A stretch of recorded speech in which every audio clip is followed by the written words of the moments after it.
We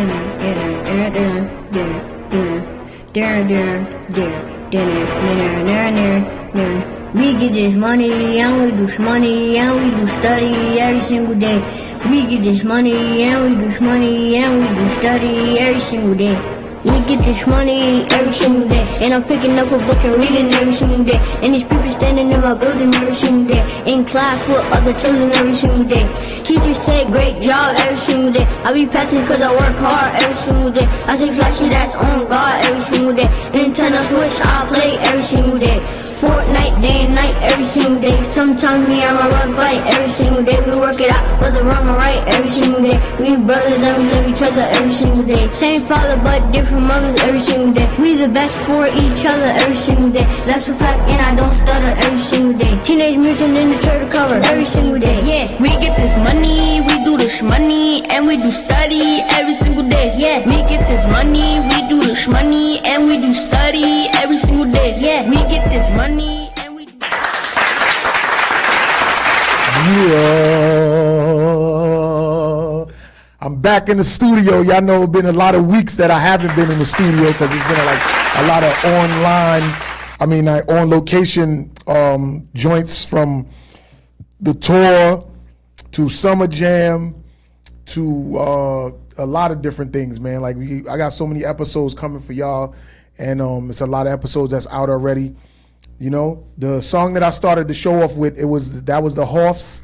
If y'all don't remember, a few years back, I was promoting my children, and they was rappers, and as you heard from that, they pretty dope. But they grown up now, and they gave that shit up. One is a teenager now, just doing teenage stuff, and the other one's a basketball player. And we gonna talk about all of that today, and we gonna talk about a lot of different things. So I want everybody to make some noise for the Hoths, y'all. Yo. This is Karel, and this is Makai, you know. But I'm saying I'm happy to have y'all on the show. So what's up? Like let people know what's going on with y'all, man. There's people out there watching. Shout out your uncle Kukoo the Bag of Bones that's watching from Switzerland. Shout out my guy $1 Million Smiles. He watching. Yo, you know what I mean? Also $1 Million Smiles, you know what I'm saying? Like everything gonna work out. Salute to you, man. Sorry what happened with the fire and everything like that. You know what I'm saying? Like, we went through that when we was little, me and my brother, so we kind of understand what it's like to lose everything in a fire. So, you know what I mean? Hold your head, man. It's gonna get better. You heard? But back to the Hoths. So, I want to talk about today's Father's Day, by the way. This is Father's Day edition of Grindhardtvpodcast. And I want to talk about that because y'all my sons, and it's Father's Day. So what does Father's Day mean to y'all? A lot. No, you celebrate your father. I ain't even gonna hold you. Your voice is mega deep right now, son. Word. It sound totally different from that music that we was playing. But all right, so you celebrate your father. What about you? You said it means a lot. What is a lot? Because without your father, you wouldn't be here. So if that's the case, if you understand that, right? And people know that without your father, you wouldn't be here. So why is Mothers and Mother's Day celebrated so much more than Fathers and Father's Day? Why? Why do y'all think that is? Because y'all are men and y'all will be fathers one day. No, I feel like the mothers feel like they so much important because, you know, they carry us. So it's like they feel like they should get more respect, but we carry our children and our bulls our whole life. So. Yo, that's very smart because that's the absolute fact. Like, you don't like when I say this, but yeah, y'all came out more. That's pause. It's not a pause because I'm your father, son. Like it's a fact. It's not. I'm not capping at all. You know what I mean? But so Karel, what's up, man? Like, let everybody know what you think about that. I don't really got nothing to say. You don't got nothing to say? So are you planning on being a father one day? So what you mean? You just gonna meet a shorty and then you gonna know that you gonna make a baby with her? What you gonna do? What's your steps? I'm gonna wait 4 or 5 months. 4 or 5 months to do what? To be with her or just to? To see if I want to have kids with her. Oh, because you ain't just gonna meet a girl and then automatically know she the one. Because you know sometimes it be a lot of drama that happen. How you know about drama happening with people having kids? Huh? Because there's a lot of people that have kids early in their relationship that end up breaking up before the baby's even born. So one of the parents is not in their life most of the time. And you know about that? So will you know about that from in your own situation or from your friends or what? There's a lot of people in my school that go through that. And they go through it so they don't know their fathers or see their fathers or nothing? They be talking to you about that? So Sometimes. So what is some of the stuff that they be saying? Like when you, because I know you be always texting me after school and be like, Dad, can I go home after school or whatever? Or can I not stay after school? But your friends, what do they be saying when you be like, yo, I got to text my father? Mm-hmm. But when you be telling them you going to text your father, what do they be saying? The friends that fathers don't really be around like that. Not really nothing. They don't be saying nothing? They don't ever speak to you about like their fathers and the situation with their fathers? Oh yeah, what about you? Nah, I don't be going through that. That's pretty crazy. What you mean? I don't like what you mean by what I mean by that. Well, when you in school, right? A lot of kids don't got their fathers in their life, right? Mothers and fathers. Sorry for yawning on the show, y'all, but I've been very busy. I had a little bit of sleep yesterday because I overslept and didn't even make it to a couple of events. But I'm here today. You know what I mean? Maybe I overslept or whatever, but I'm going to reiterate to what Makai's talking about. A lot of kids don't have their fathers in their life. Because this is the Father's Day edition of Grindhard TV podcast, y'all. I got my sons here. And the mic don't grab it like that, bro. The mics is on, right? Yeah, the volumes is on. Like, don't worry.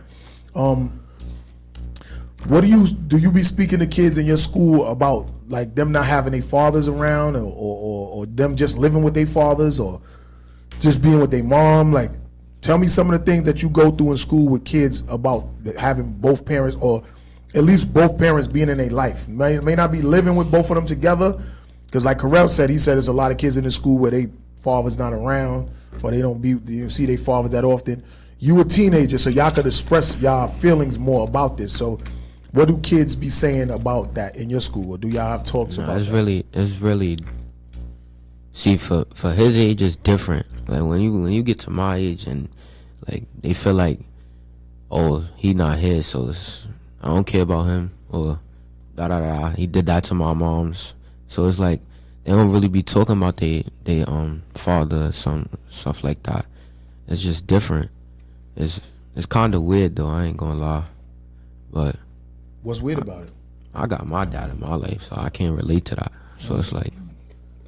See, that's crazy you say that, because I don't even know my pops. Y'all grandfather, we don't know him. So I don't have a clue or his side of the story to figure out what happened.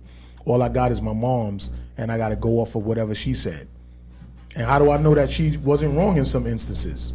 We don't know, but at the same time, we love our mothers to the utmost, the fullest extent. You know what I'm saying? Even though they could have been wrong in some situations. That could have made me not know my father, or made you not have your father with you all the time, or whatever the case may be. But some people just don't understand that there's always 2-3 sides to the story. His side, her side, and the truth. You know what I mean? And as children, you'll never really know what happened between them unless you were there to see what happened. You know what I mean? So shout out to all of the fathers out there and the mothers, but it's Father's Day. So we bigging up Father's Day today, and that's what we doing. You know what I mean? So with that being said, y'all got y'all father in y'all life, because I'm here sitting here with y'all right now, and I'm already designing to leave a legacy for y'all when I'm gone. You know what I'm saying? And that's another thing too that we gotta talk about. A lot of this new age music and this drill rap and stuff like that, a lot of these kids are dying before their parents. You know what I mean? I'm already planning on leaving y'all something when I'm going, because I don't expect to outlive y'all. You know what I mean? As a parent, we don't never expect to outlive our children. You know what I'm saying? So what do y'all have to say about all of this killing with the youth, with the new hip hop drill music? What y'all got to say about that? Let's go. I want to hear about this. Y'all just was in the car talking about it. Don't be acting scared. I'm not scared. That's their life. Like, that's their life. If that's what they want to do, they want to rap about that. then that's what they want to do. Like, But that, it kind of excites you because you be listening to all these I know guys. I listen to them, but that don't mean I'm gonna go do it. So I like the music, but it's different. It's different people in the world who want to do something else than drill rap. Just because I listen to drill rap don't mean I listen to drill rap all the time. You seen in the car I was playing drill and then I switched it. I don't be listening to drill like that. It's more music than drill. It's cool, but it just be getting boring sometimes. I ain't gonna lie. What, constantly hearing people talk about how they gonna Yeah, dead people smoking dads, like that's, it just be getting boring sometimes. I dudes ain't being gonna the lie. oppies and all that. Alright, I'm gonna. But if you really want to talk about it, the cops be the real gang members. I ain't gonna lie. That's a fact. Cops is the ones that can do whatever to you, get away with it. They don't care. They'll beat you up, they'll kill you, and they'll get right away with it. And they'll get paid. For it, and they get to go home at night. And I'm glad you brought that up, though, because this is Grindhard Podcast. I'm here with the Hoffs. This is Makai. That's Karel. You know what I'm saying? And we're talking about drill rap right now and how young people be dying before their parents. And what I want to say about that is that there's a song out right now with Lil Durk and J. Cole, right? All My Life. And in J. Cole's verse, he says he wants to see, he said the only way he want to see guys die is of old age. Now, y'all being young kids, right? Do y'all understand the significance of living a full life? Yeah. Because in the drill songs, all they talk about is how they gonna run down and kill somebody and spin the block and stuff like that. But yet, a lot of the famous drill rappers, they're already dead or they locked up. Now, what was the purpose of living that life if you didn't even make it to 21? What was the purpose of that? I want to hear y'all take on that. Not really much. It was no purpose, but yet a lot of you younger generation, y'all love this music. Y'all be talking about it, singing it. Y'all got all these stories about this one Flock and this one and that Nas, this one, and you know what I mean, like MBK or whatever. All these different initials is of stuff. Like these dudes don't have a longevity. They don't have longevity in their career because no matter how popular they get and how popular they get, somebody is still out to get them. Is that the type of celebrity you want to have? Like that don't even make no sense to me. What type of sense does it make to y'all? It don't make sense. That's what I'm saying. I can't speak for nobody. Like that's the life they want to live. That's the life they want to live. They got fans, but they gonna have Sean for a while until they pass away. So I What guess y'all think about that King Von guy? we're not even gonna talk about that. I'm just saying he rapped about killing a lot of people, and word on the street was that he did kill a lot of people. He was known as the Grim Reaper in Chicago. And look, he went to Atlanta and got himself killed. I ain't gonna lie. He forgot one rule that we all learned this when we was young. Keep your hands to yourself. I'm not gonna lie. If he would have never touched Quando Rondo, he would have still been alive. That's like I'm out with Karel and somebody touch him. Am I supposed to do nothing? Correct. He's your brother. Exactly. Your That's my brother's brother. Quando Rondo and Tim like brothers. That's so they claim. I'm not gonna let nobody just touch my brother. That's it. I seen that footage and it looked like King Von just out of nowhere just started hooking off on him. Exactly. That's what I'm saying. That's like like I said, somebody hook off on Karel. I'ma step in. Like I'm not gonna let nobody do nothing. So it's like. But y'all are blood brothers. That's why it's still that don't matter. If you got a friend and you call him your brother, you supposed to do something. Got you. So you gonna hold your peoples down. Yeah. You loyal to your peoples. Yeah. That's what's up. See? Look, we got the youngins right here and he's brothers, so you know what I mean? I ain't even teaching that. It just was inherited.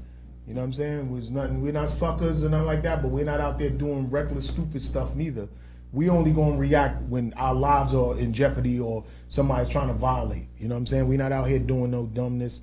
You know, when I was younger, I was out there reckless and all of that, but I made it.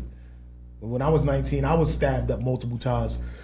Back and forth beef, getting this one, getting that one, and I was stabbed 20 times. I always tell this story because it's my testament of how life, how precious life is, and how if I didn't get out of that life or don't be lacking, that I wouldn't have had these guys. You know what I'm saying? These is my offspring that I made with their mothers. Same father, but different mothers every single day. That's what they rapping about. So, yo, what I want to get into now is I want to talk about this dude, Casanova. I know y'all don't really know him too well or of his music, but he's down with the gang culture, the gang culture, right? So, the first group of people that was RICO'd was not Tekashi, what's son name? Nah. What's the guys from Brooklyn? Oh, Sleepy. GS9. Chef G and Sleepy Hollow. Nah, that's way before them. These was like Bobby Shmurda and them.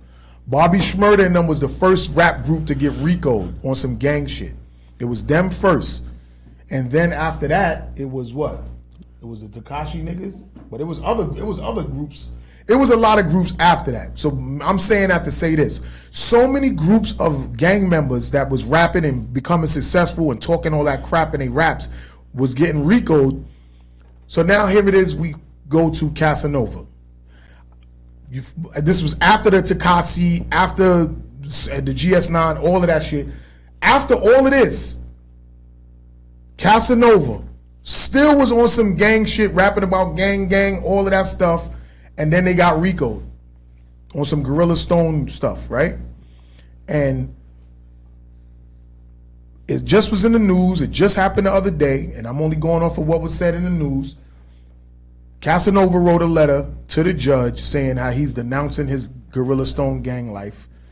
I guess doing that to get a lesser sentencing because he pled guilty already. He didn't try to fight it and take it to trial. He know that the feds, they had stuff on him. So he pled guilty, and he's facing maximum of 60 years. That means he ain't coming home no more. So with them saying, oh, you facing a maximum of 60 years during your sentencing, I guess this dude had some type of remorse, and he wrote a letter to the judge saying, I'm denouncing my gang. I'm not doing this no more. You know what I mean? I want to be able to have a chance to get out and start my life over again. And somebody splashed him across his forehead, down his eye, down to his cheek. And this is all over the media right now that Casanova was splashed after he tried to denounce this gang. You know what I'm saying? What is y'all take on that? Can't even get out the life if you try. So it's blood in, blood out, huh? Yes. I guess. So you see how he tried to get out. He tried to get out the game, but it's retaliation for that. So it's like you can't even get out. So would you say that he got buck 50 because he tried to get out the gang, or he wrote a letter to the judge? Which one you think? Tried to get out. I mean, both really, because if he's really the one that made the gang popular and then he leaves, there's really no point. So, gotta get him back in retaliation. That's a smart answer right there, Karel. This guy's 11 years old, y'all. Make some noise, man. 11-year-old, man. Knowing the rights and wrong about stuff. You know? You're right. And if it wasn't for Casanova, that Gorilla Stone gang would not be popular. It would just be another blood set that everybody talks about. Just like how Tekashi 6ix9ine and a bunch of other rappers, they made that, what set is that? Treyway, I think. Treyway? Non-Trey. Well, they call it Treyway, but it's non-Trey. See, they made that popular, and then look who takes them down. The same guy who made it popular, Tekashi 6ix9ine. And they've been already investigating these guys. Shotty and all of them dudes, they already was getting investigated, but once they took Tekashi under the wing and promoted him and protected him, and they let him do a lot of wild stuff because he had this gang behind him. When it was time for him to go down after they started double-crossing him, it was easy for him to snitch on stuff that they already was investigating him for. So a lot of dudes be getting into gangs to get popular, and they don't even be about that life. So when shit gets thick and the feds come to them and they say, yo, you facing 38, 45 years or whatever those football numbers, it's easy for these guys to tell. So what's the purpose of even being in it? I mean, there's really no point. But if you could just go to the judge, snitch on everything, and still get away, really, still not really a point, but you could just show people on how you think you is and how people could think you're gangster and then just snitch out of the blue for no reason. Just because that you could get sentenced. Tekashi 6ix9ine, he got kind of popular for snitching. I ain't gonna lie. Snitching, if you doing stuff in the street and then you turn around and just snitch, that's not being a man. Cause it's like you was doing that in the street, so when you get caught, you want to snitch. It don't matter what they was doing to you, what they did to your baby mother. Like you was doing that with them. So why you not trying to take the years with them? Or why you couldn't split the years with them? Do what Bobby Shmurda did, split the years. Yeah, he split the time with Rowdy Rebel for them to both get exactly. Like, the same amount of time. So it's like you ratted. You're not standing up for what you did. He snitched on he claimed that he snitched on himself, but if you snitched on yourself, how the rest of them niggas, all them niggas got 15 years? How you out and they not, and you got mad money. He got mad money. Actually, he paid one of his homies to shoot at what's the guy from Chicago? Chief Keef. When it was in the news, when Chief Keef got shot at in the Waldorf Astoria in Manhattan, what was that? 59th Street. When Chief Keef got shot out there, Tekashi 6ix9ine paid his right-hand man from the Bloods to shoot at him. And he turned around and snitched and said, I paid him to go shoot at Chief Keef. You paid him to go do a hit for you or scare the guy with gunshots, and you go and tell on the guy? I heard that kid just came home. He just came home after how many years was it? He did about 4 years. Yo, this is despicable. And I'm not gonna say that all the drill rap don't sound good, because a lot of it sounds good. I like how these dudes be sampling. I don't know how y'all getting all these samples cleared, but I like how some of y'all be, you know what I'm saying, sampling these records, doing your little samples. You know what I mean? Some of the fast rap be flowing and everything, but the shit y'all talking about in these records is ridiculous. Like, y'all practically telling on yourselves in these records. Like, it don't make no sense to me. Like, it's really senseless to me how you can go out there and kill somebody and then get on live and talk about you smoking him in the pack. That doesn't make any sense. You're like practically snitching on yourself. A lot of these guys that got bagged and RICO'd, they told on themselves. Now, I just seen the news, and all of this stuff is stuff that's in the news. I'm just saying what's in the news. I can look it up right now on Google, but I remember this shit because I watch everything hip-hop I watch. This is the 50th anniversary of hip-hop.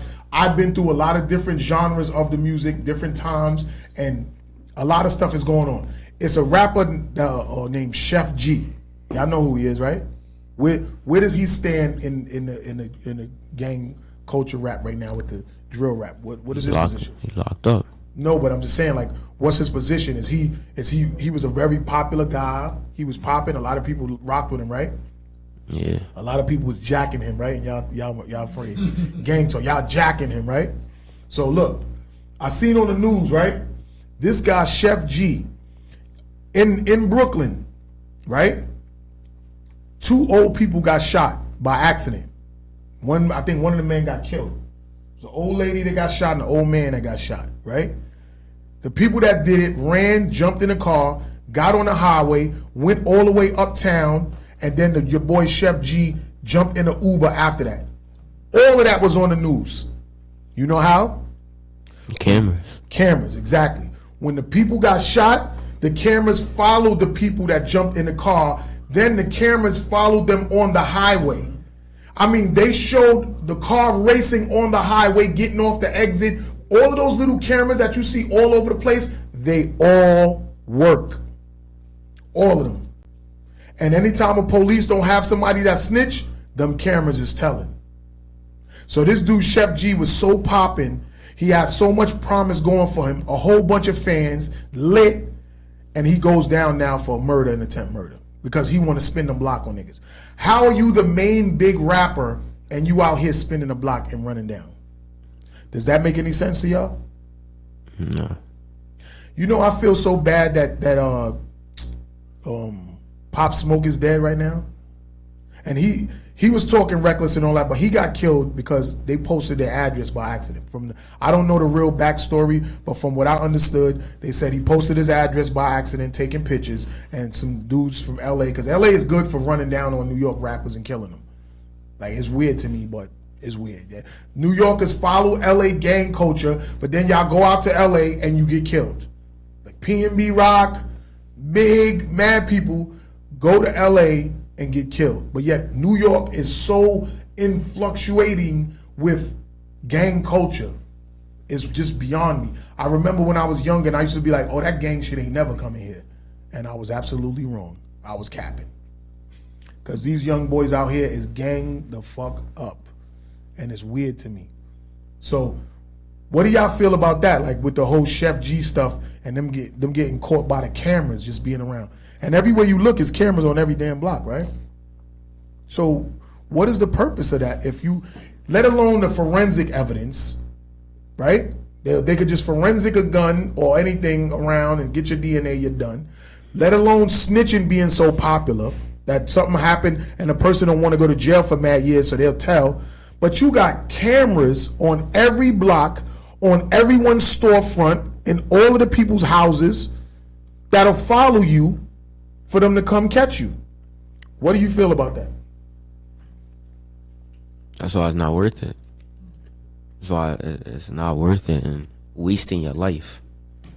Because when you in a gang, you either get killed or go to jail. That's both wasting your life. You just wasted your life. Just want to get street credit, trying to get street cred. And it's not cool. Like, you should want to live your life and move your moms out the hood and have kids, see your grandkids, like have a legacy. So why isn't some of the younger rappers now rapping about that? Why are they not talking about that? Why is that so taboo to rap good stuff? You could do drill rap still. It could be the same drill beats. No, rap about females or something like that. But dudes be rapping about females, how they fucking a shorty and they putting it in their mouth and all that. They rap about that too. They rap about that. You know what I'm saying? But it's like, why rap about all of the negative stuff and how you want to kill something? Bro, you'll be crazy if you fall over on live TV. You ain't gonna want to do that. So you should just sit in the seat, relax full, and not play around. I know you're only 11, but you don't want to be embarrassed on Grindhard TV podcast because this is everywhere. This is everywhere. See, you're gonna fall back, hit your head, and then you're gonna be looking crazy because we're not editing it. So just relax. We on the show right now, my guy. You know what I mean? So, we spoke about the Casanova thing. We talk about we didn't really get into the Tekashi 6ix9ine thing. That's over with. You know what I'm saying? He's a dub. Yeah. Let me take this sweater off. I just was rocking a Grindhard sweater. You know what I mean? Because I got it. It was white, it was match. But I'm rocking a Rough Rider shirt today because yesterday I was at the 30th anniversary to the Rough Riders. The 30th anniversary of Rough Riders. It's been 30 years since they've been riding around. Stop, drop, set them down, open up shop. You know what I'm saying? So it's been 30 years of that. So I was there. Shout out to Miss Info. You know what I mean? Because she's the one that got Grindhard TV podcast on Rough Riders Radio. I appreciate you. Shout out to Y, D and Y. You know? Shout out to Swiss Beats Pops I met yesterday. You know what I mean? It was a good look. You know what I mean? So I just pulled up, and then when I went home to get some rest, I tried to, get up and hit up S.STREET Media event. Then it was a Cool Keith album release party. It was a bunch of things that happened yesterday, and I was in my crib sleeping.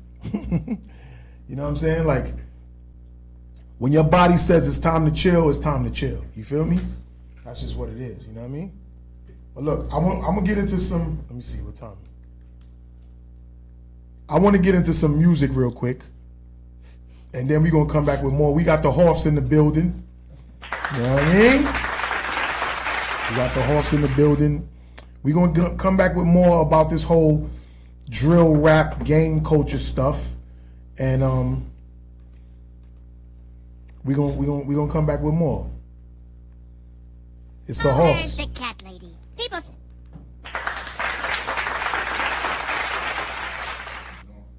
Yeah.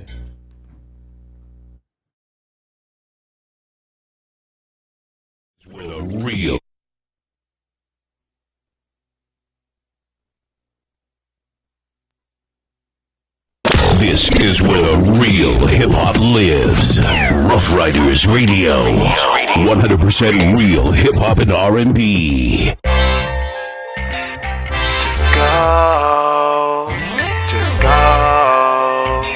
Just go. You cramp my style, you block my flow. You hurt my heart, you rip my soul. Where you be at, I just don't know. Girl, now you gotta go. Go, baby. Go, baby. Go, baby. Go.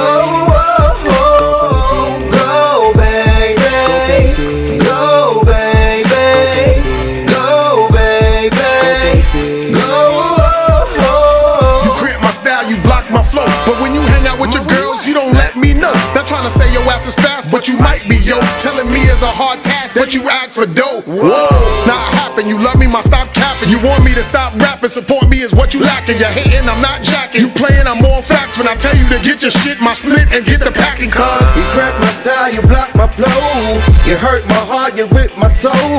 Where you be at, I just don't know. Girl, now you gotta go. Go, baby. Go, baby. Go, baby. Go, go, baby. Go, baby. Go, baby. Go. I don't understand why this girl be trying to play me. This love shit is kinda scary, cause it kinda drive me crazy. All I do is try to love you, but you mentally betray me. Raised a boy into a man and he wasn't even my baby. Shit, you want some sneak shit, you take my kindness for weakness. Because my pocket's the deepest, you was lying to me with sweetness. But your sour love got me smoking sour bud, and I want you out in the hour. Bitch, relationship is a dub. You crack my style, you block my flow. You hurt my heart, you rip my soul. Where you be at, I just don't know. Girl, now you gotta go. Go, baby. Go, baby. Go, baby. Go, go, baby. Go, baby. Go, baby. Go.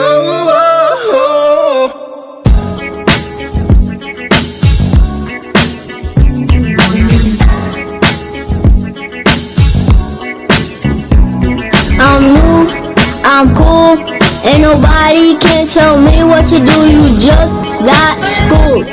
Okay, get it real, put your hands up in the sky. To rap on the mic, to like hold for one more, giving you what you came for. You see me chillin' on the ground with my family, mostly it be Makai and my daddy. Watch me, I'ma be the king of New York City. Really, catch me on the show the whole series. Clearly, I'll be staying fly, fresh and flashy. It's true, I'm cool, I'm fly. That's why I'm gonna win. Hope for understand. It's true, I'm cool, I'm fly. That's why I'm gonna win. I'm world understand. Fly up in the sky, flying in the sky, way too fly, half 3, too fly, that's why I'm gonna win. I'm grinding too hard, no stopping me. 2019's my year, taking over. You gotta understand with this mic in my hand. Grow hard is a brand, and my dad is the man. He put it all together, he made me. When my mother thanks for my life, my birthday's in September. And since I can remember, he's always been there. Positive role model, 2008, my birth year, yeah. It's the horse on his hip, we the best, don't forget. On the record with my kids, I'm the father of the clique. It's the horse on his hip, we the best, don't forget. On the record with my kids, I'm the father of the clique. It's the horse on his hip, we the best, don't forget. On the record with my kids, I'm the father of the clique. It's the horse on his hip, we the best, don't forget. On the record with my kids, I'm the father of the clique. It's true, I'm cool, I'm fly. That's why I'm gonna win. All free, understand. It's true, I'm cool, I'm fly. That's why I'm gonna win. I'm world, understand.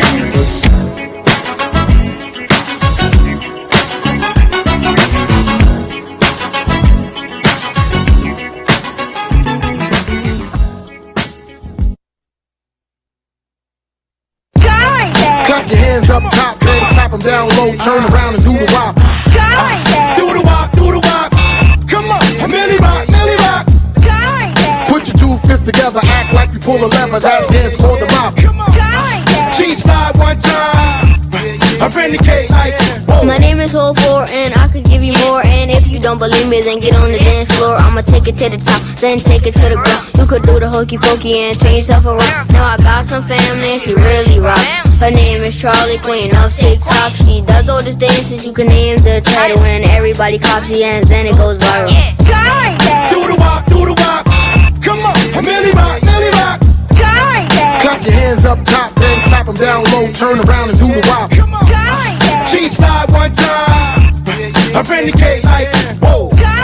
Throw it up like whoa, renegade, then go out west, you know. Now my name is Hall 3 and I know you heard of me. And if you don't believe me, you can look up my ID. Cause the head of the household is who I be. You can scroll on the FYP to find me.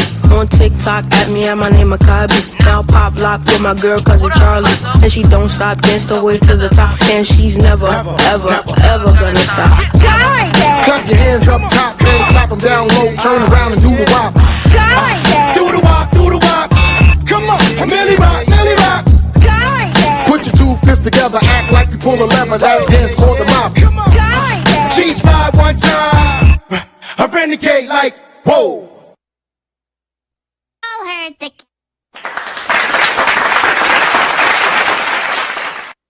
We back, y'all. Grindhard TV podcast, Father's Day edition. I got the Hoffs in the building because I'm their father. You know what I'm saying?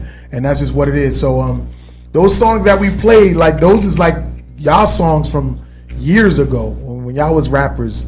And you know, of course I was A&R in y'all project and stuff like that. So y'all wasn't on no drill stuff because I see now y'all listen to nothing but drill music and stuff like that. So first of all, what made y'all want to not rap no more? Like just explain that, because a lot of people always come up to me and they say, yo, what's up with the Hoffs? What's going on with them? So y'all here exclusively right now on Grindhard TV podcast on Father's Day with your father. So tell the people what made y'all want to give up on rapping right now. Then we'll get into the next question.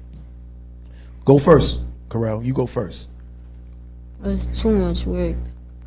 What you said? It was too much work. We can't hear you. What you said? It was too much work. So basically you saying your dad was working the hell out of you, huh? We got a host. We got the second season of the Horse series is coming. It's practically revolved around your basketball season, your first basketball season. And that was a lot of work too. But what was it about it being too much work that you couldn't deal with? Talking to the mic. The interviews. Yeah, y'all ain't did this in a long time. This is the first time y'all sat down and were interviewing in some years now, right? So what else was too much work for you? Making lyrics. A lot of stuff. Would you saying I was too hard on you? Or no? I wasn't too hard on you? So what was too much work about it then? You just didn't like having to write your rhymes and having to go do shows and go to the studio and do radio interviews and on, because we did a lot of stuff. You wasn't cool with all of that? You like sitting in your room all day and playing the game, don't you? And you like going to basketball and stuff like that, right? Anything else you want to tell people that might want to try to get into the rap game? Because y'all had to step up on everybody else. Y'all got a father that's well connected that got y'all in mad stuff. A lot of kids don't have that, so it'll be more work for them kids. What you got to say about that? Just keep following your dreams. Your dream wasn't rapping. Okay. So why you said you wanted to rap? I didn't make you rap. You wanted to rap. Cause I thought rap was gonna be fun. Yo, hand clap to that right there. Yo, just so everybody know, if y'all think y'all gonna get in this business and it's gonna be easy, it ain't gonna be easy, and it ain't always gonna be fun. And y'all hearing it right now from an 11-year-old rapper that gave up this shit 3 years ago? Y'all stopped? 3 years ago. You know what I'm saying? So you was 8 when you said, yo, I ain't with this no more. You know what I mean? So, yo, Makai, what's up? Let them know what's your take on it. I feel like I feel like it won't sound right if I get on stage and I'll start, cause you see how my voice was a squeaker. Like I don't sound the same no more. So I feel like it's gonna be different. My voice don't always sound like this. Like I get up in the morning, I speak to my mom, she be thinking I'm a grown man. Like I feel like my voice changed, and I just don't wanna live my teenage life right now. That's why. That's the real truth. Don't say it's nothing about your voice. It is though. It is though. I never had y'all rapping over your vocals. So if you did a show, like say for instance, if I did a show and I brought y'all as surprise guests, y'all never rap over y'all vocals.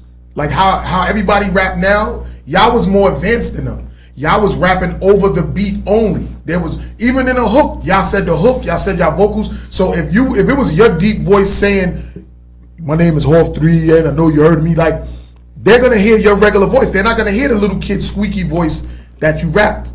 You know what I mean? Because I groomed y'all to be real artists, real performers, real lyricists.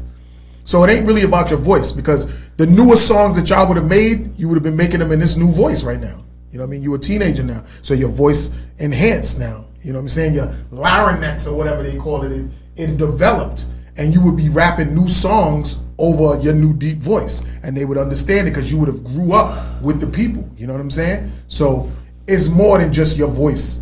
Like, what is it? You just want to be a teenager and mess with the girls, or what else? Because it can't be just about your voice changing. No, it was too much work. It wasn't too much work. It wasn't too much. It wasn't a lot. I learned a lot while I was rapping. I learned a lot. I learned how to network with people and stuff like that. But you learn a lot and you be tired sometimes. But it's not that hard. It's not, because you bored. When you bored, you can't say that because you've been rapping for mad long. Like, yeah, but I gave y'all the alley-oop. Like, again, everybody that's paying attention, if you go, the Hoff series is out there. If you Google the Hoff series, matter of fact, if you just go on grindhardtvpodcast.com and you click on the Hoffs, it's a Hoffs icon, it'll go right to their site. And it's 32 episodes. I produced that for Strong Island TV, out of Strong Island TV and radio. That was on Roku. That whole season is practically about them rapping and putting out stuff. Maybe the last few episodes, one was about my uncle passing away. God bless the dead. Happy Father's Day to my uncle. He passed away. I had an episode about that. I had maybe an episode of my mom's for certain things, but most of the episodes is all about y'all doing radio interviews, y'all doing shows. It's mad content out there about y'all. And again, there's a lot of young rappers coming up in the game that don't have fathers that's so connected in the game like me. So y'all got the alley-oop. Like Karel said, it was mad hard work. And you was like, so it's hard work, but it really wasn't. Like, y'all had it easy compared to people that was out there trying to get on. You know what I mean? Honestly, y'all was about to get a deal. Dudes was reaching out to me to sign y'all. So when y'all was like, y'all didn't want to rap no more, like, I was devastated. Like, these niggas is like, I can't believe this shit. But I can't force y'all to do something y'all don't want to do, because once we sign a contract with a label, you sign your name on that dotted line. We gotta work. It's no, I don't feel like doing it today. So when y'all said y'all ain't want to do it, I didn't Joe Jackson y'all niggas. Because you know who Joe Jackson is, right? Who? We got forced. But who is he? I don't know who he is, but I know his story. Joe Jackson is Michael Jackson's father. And he forced the Jackson 5 to be a group. They wanted to do it, but if they said, oh, our dad, we don't want to do this no more, it was no, we ain't doing this no more. You doing it. And you see what happened? They became one of the biggest families in the world because he forced them. But see, me, I wasn't trying to force y'all. I wanted y'all to do it because y'all wanted to do it because y'all love it.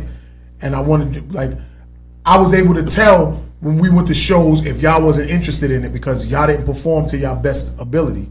And I didn't like that because it was a reflection on me. Because I'm y'all manager, your dadinger, your A&R, your videographer, your PR person, your show promoter. I was everything. So when y'all wasn't giving it y'all all, I didn't want to do it no more neither. So when y'all was like, I don't want to do it no more, and y'all started getting lackadaisious about shit, I was like, all right. You see how a label lose interest in their artists and shelf them? In so many words, I shelved y'all. Because y'all didn't want to do it. And I didn't want to keep pushing y'all and trying to force y'all to do something that y'all didn't want to do because y'all wasn't going to do it right. But it was a lot of all y'all got to do is go out there and look at the Horse Series Season 1.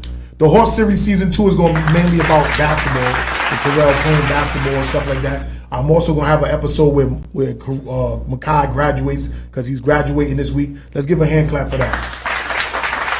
You know what I mean? He's graduating from junior high school into high school. And, of course, the camera's going to be rolling for that. I got a little bit of footage when I took him shopping to get his little pants set, because this dude wanted to go to a graduation in shorts and all of that.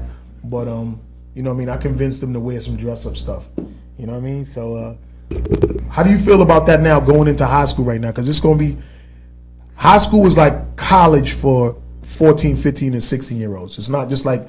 It's not going to be about, like, elementary or junior high school. High school is when you, like, kind of...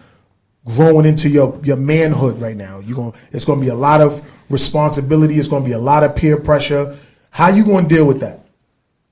Just stay focused. How? Because the girl's going to be there. It's going to be pressure from your friends about the girls. The girl's going to be pressuring you. Like, I know you're not a follower because you my bloodline. You a leader. But this is going to be a first experience for you. So how you feel like you're going to deal with that? Just do me. Chill. I don't really see a problem. I don't see what you seeing. It don't look easy, but it ain't hard. Not rocket science. Rapping wasn't hard either, but you just said it was too hard. That wasn't hard. I said it was hard, but it wasn't hard. So it stings to it. It was things to it that was hard. What was hard about it? And when you rap, you miss out. You like when you go to shows, it's fun going to shows, but then you miss out what's going on back home.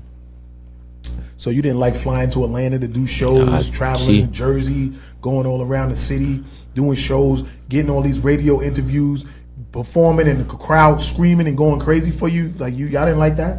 I did. That's what I like about it. But it's like once I got older, it was I want to chill.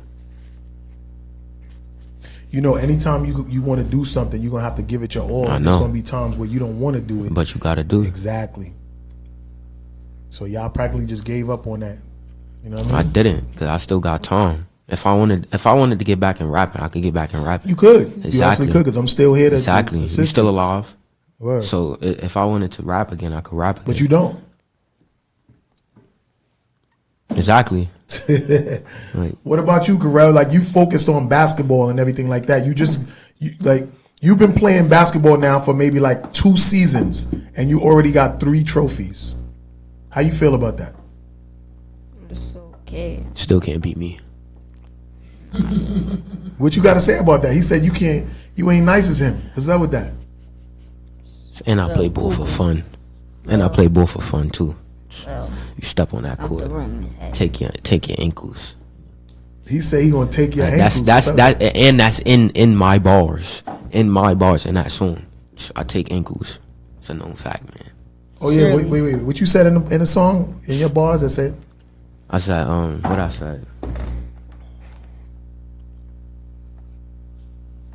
I cross you be seeing mixed colors like Tada. So Michael Jordan. You said my name is Makai. Some people say that I'm a fly guy. When I'm on the basketball court, yo, I fly like the Jordan sign. When I break your ankles, bye-bye. You be seeing stars, mixed colors like tie-dye. Woo! Y'all heard them bars? He said you be seeing stars, mixed colors like tie-dye. Boy. Yo, y'all got some shit. That's a double entendre. Double entendre. Yeah, son. Damn, you was giving them bars like that? Wow. And you was rapping about Ninja Turtles. That's when you wasn't into basketball. But now you into basketball. You got 3 trophies. Like, what's up with that? Say something about it, because the season is about to drop, and it's mad games with you on there. Like, the season is practically about you. Second season, you sleepy, huh? Well, you was up all night playing a game? I got a question for you. You be in the crib so much playing basketball on a game. Do you think playing a game, basketball, is practice for real basketball? A little bit. What? What you mean a little bit? Cause what? When I wasn't practicing, I was getting better at basketball. While playing it on a game? So when you sit in front of a TV and you going like this all day, you telling me that that's getting your skills up to be on the court with other players? It don't got nothing to do with your thumbs. It got something to do with your brain. You taking the moves out the game and putting them into your perfecting your craft. Oh, so it is helping then. Yeah. Oh, I ain't know that. See, you learn something new every day. I got the Hoffs in the building, y'all. Y'all know what it is, man. Word, man. Got my guys in here looking all grown and shit. You know what I'm saying? Oh yeah, no, and these are my kids, so I can curse around them. It don't matter. They sleepy as heck. What we doing after this? It's Father's Day, man. What y'all want to do after this? Get something to eat. We just got something to eat, bro. Y'all got spending my money up like crazy. Y'all know y'all supposed to be treating me today for Father's Day, right? How come ain't nobody treating me? I done spent mad money on y'all already. Look. Yo, my kids are so used to me blowing the bag on them. Like, I don't know. I gotta get them rich so they can blow the bag on me when I become an old man. Even though I'm an old man to y'all already, right? What? What'd you say? Old. 38 years older than me, I think. I'm 38 years older than you? I'm not gonna lie. Something around that. That's not like. It's not old. It's wise. Cause you want to say you could call grandma's old. Yeah, grandma's old. Grandma's in her 70s. See, to him, grandma's old. To us, he really not that old. He really not that old. To grandma, dad's and grandma's not that old. It's only 20 years. Still, is grandma old to you? She's definitely a senior citizen. Exactly. To me, he's not a senior citizen yet. Not yet, but AARP be definitely trying to send those things. they definitely be trying to send those letters talking about you coming up next. But yo, you know what? When, like I said early in the show, when I was 19, I almost didn't make it. I was almost killed, right? Kukoo the Bag of Bones is on here. He knows the story behind that. Let me see if I can bring him in here. See if I can bring him in here. You know what I'm saying? You gotta click the thing. I know, but I just wanna. Let me see, go live. Let's see if he comes in. This your uncle right here. It's a family affair right here on Father's Day. You know what I mean? Bringing a special guest in and see if he comes in.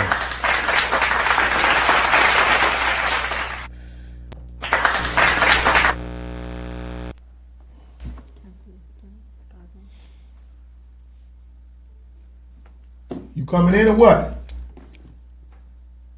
Yeah, there you go. Yo? What's goody?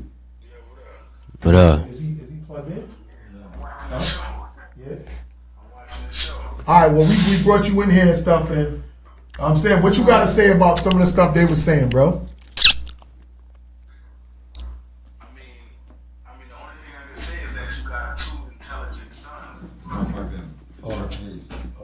Damn. You know what I mean? Yeah. Very intelligent and observant, you know what I mean? And they know what they want to do, what they don't want to do. And I think as parents, we should respect what they want to, you know what I'm saying? But it's not. That, you know what I mean? Like at the end of the day, it's like whatever you do, you got to be comfortable at it and feel good with what you do. You know what I'm saying? And they did it, and it just wasn't for them. But like Carell said, no, not Carell.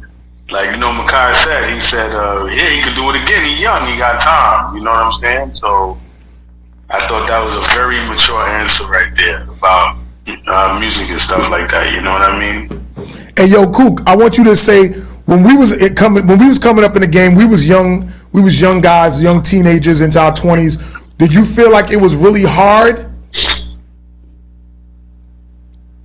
For me, not. Because, when I dropped my shit, I was popping. You know what I'm saying?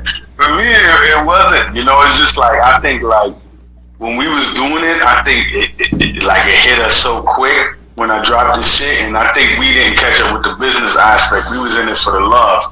And, like, if you don't know the business, that shit could swallow you up real quick. You know what I mean? It could eat you up because it's a dog-eat-dog business, you know what I'm saying? And we was genuine, good-hearted dudes. So I think, it wasn't difficult at all. It's just we was too real, we was supposed to get kind of more business savvy and a little bit more sharky, and then it would have been fine. But we ain't shark niggas, you know what I'm saying? So Yeah, we not shark dudes, but we ain't goldfish either. We not little guppies we either. Goldfish. I just like I think we believe that we could do things the right way and make our shit happen, but the music industry is not designed for people to do things the right way. It's a little designed for you to be a little bit ill on people and take advantage of it and shit like that. But we wasn't built like that, so it was kind of like not really understanding how deep the industry is and how far they're willing to go to get what they want to get. They're loyal, good dudes. You know, so I think it kind of was like one of them situations where, you know, like, I don't know, man. I think a lot about it, but, you know what I'm saying? I think a lot about it, but at the end, I just think, like, the music industry is just one of them businesses where you got to get your hands dirty. You know what I mean? You got to get your hands dirty. So yo, what do you think? What did you think about, like, because you was seeing them, you was overseas, and you was seeing them, their videos and their interviews and stuff like that. What was your take on that? Do you think that it seemed like it was too hard for them and that to make them want to give up on it? I think that with them, I think they was doing it, but it probably got a little bit more intense than what they thought it would be. You know, because they're kids, you know, they don't really understand what really goes behind it. You know, and a lot of these, like, child stars. Well, service. They parent, you know, it's like their parents kind of like force them a little bit to be into it, but they're children, man. Children don't really know what it, you know, they don't really know what it takes to be in this shit, this business.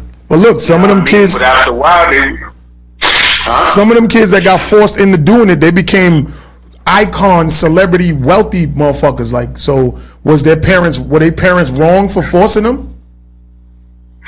I mean, it depends. Like, the most important thing in life is happiness. And if your child don't have the happiness, then, you know, no matter how much wealth, how much popularity you get, then it's always going to be some void that's not filled. And that's why you have like, you know, like child stars like Gary Coleman and, you know, Donna Plato and all of these kind of people that actually reach that success from their parents pushing them, but they in like some miserable state, you know what I mean? Because they wasn't able to be allowed to be children. So it's like, it's cool, you know, to have your child to do the stuff, but at one point you have to notice the signs that they're really not into it anymore or whatever, and then, you know, you just maybe later, like, it ain't, you know. Well, that's exactly. We have to listen. Go ahead, sorry.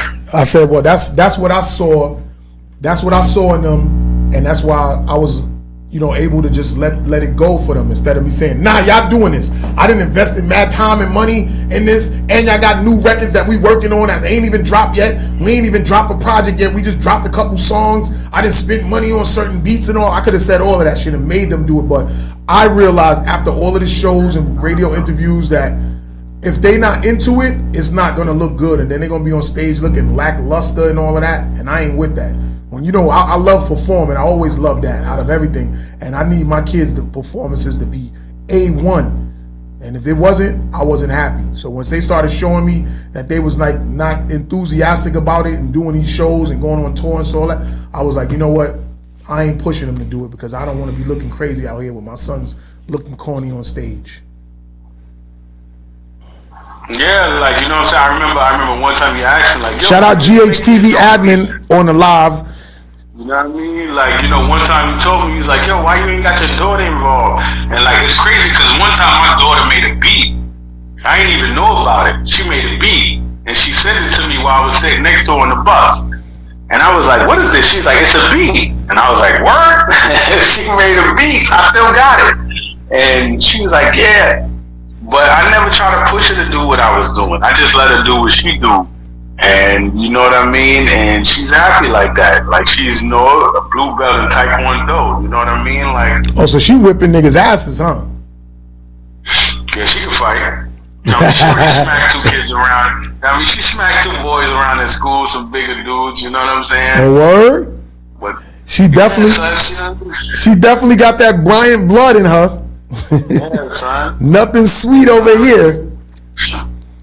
Whoa. So, creative. She draws. She does a lot of stuff, but I never pushed her to do what I was doing. I just let her do her. You know what I mean? That's it. That's what's up, yo. I thank you for. She know what I do. She see me.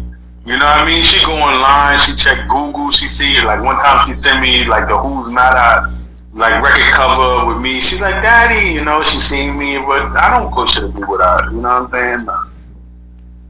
That's what it do. Okay. All right, that's what it do, yo. Thanks for staying in online on the show and shit like that. You know what I mean? I guess we'll see you soon, right? Yeah, no doubt. Word, you know what I'm saying? Like, don't be hearing those things or nothing like that. yeah. Yeah, so we got Kukoo the Bag of Bones on the live from chiming in from Switzerland. We got the Hoths in the building. It's Father's Day. Happy Father's Day too, by the way, bro. Word. You know what I'm saying? Same with you. You know what I mean? We came a long way. We grew up without our father. Yeah, we don't even know them niggas. Fuck growing up without the fathers. We're true bastards. I don't want to say old dirty bastards because we ain't dirty.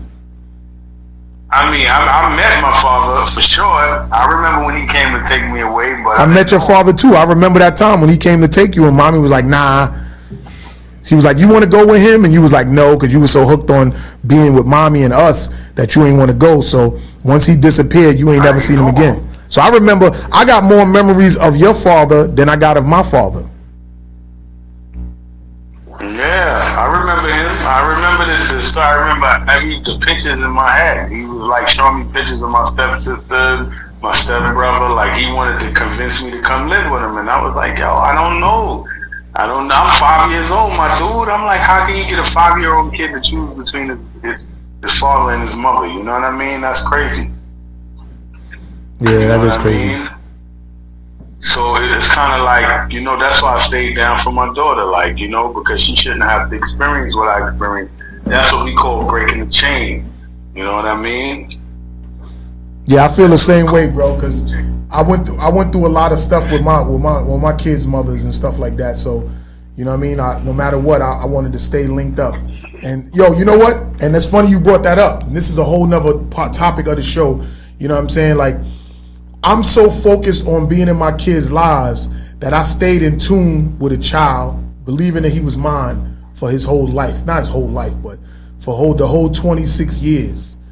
And that was from me being so stuck on not being there for my children. You know what I'm saying? Like me not knowing my kids, not knowing my father, I made sure that I wanted to be in my kids' life no matter what.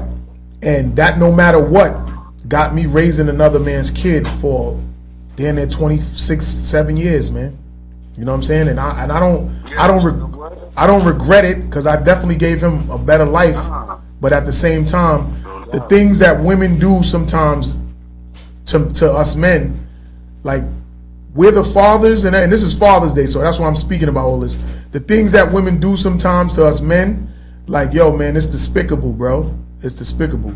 But you know, in my case, as far as my first son, Miki, you know what I mean? Like, if I wasn't in his life, it would have been worse for him.